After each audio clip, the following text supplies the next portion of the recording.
Hi, my name is Kristen. I'll be speaking with you about trust and deception. In today's world, we live in a world where people are very trustworthy.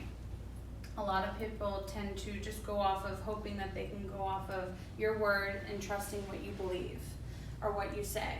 Not everyone always is trusting though. Sometimes you have to also have a trustworthy personality or incentives. So you always have to make sure that you act out and show that you can be trustworthy. Someone tells you a secret, you don't necessarily tell the next person. You hold that secret. You show that person that you're not going to tell them, other people, what you've been told. I also feel like with having a trustworthy relationship, this can also work in your home life, work environment, and also with your friends. I am an orthodontic assistant, and every patient that comes in, I work on children. And when the parents bring the children in and the child's in the chair, they have trust that I'm going to do everything that I say that I'm going to do, and I'm going to do it correctly. Communication is a huge part of having trust in someone. Sometimes when you don't communicate and you can't communicate with somebody, the trust really isn't there because you're not communicating truly what's going on or processing what's going on. What happens if you are a trustworthy person and you break that person's trust? It becomes deception. Sometimes when you deceive somebody and you hide something and you lie to someone about something, whether it's in a relationship and you've cheated on that person, or you're lying about, doing the job correctly and, not doing things the way that you should. You should always come out and be honest about it. Sometimes in life you hide things just to protect yourself.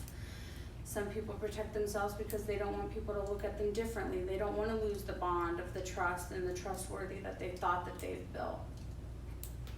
Deceiving people can also hurt the other person, not realizing all the damage that you've created in that relationship, and you might lose that relationship, and if that person does decide to forgive you for deceiving them, sometimes it doesn't necessarily mean that they're okay with the behavior, but it just means that they're willing to let you to work on becoming trustworthy again and hoping that you can come back from that.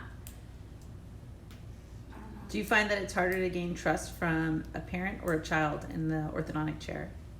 I feel like it's harder to earn trust with the child. I feel like the parent just assumes that as they come into the office, you're an adult, that they can assume that everything that you're doing is trustworthy. The person in the chair is the one who's actually getting the work done.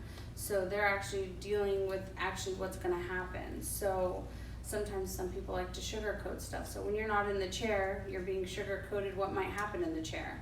What are some examples of things you do to gain the trust of your child? I feel like communication, examples, if there's something that that you have to do more intense in the chair, sometimes you might have to put a band on. Bands are very uncomfortable. You have to talk the patient through it, hopefully the visit before, so that way then they get it the next visit, they understand that this visit's not going to be as comfortable as the last visit, but that's it. Sometimes you just have to give them examples of what it might feel like and talk them through the discomfort of what they're going to experience throughout the treatment. What happens if the child feels deceived by that? It's hard to regain trust. That's why sometimes you have kids that come in here and they do cry. They don't trust what's going to happen in the chair. And like I said, I feel like communication plays a big role in trying to have communication with somebody, because you're able to be open and honest with them during that time and hopefully regain their trust during that visit. Well, I hope you guys have a great day.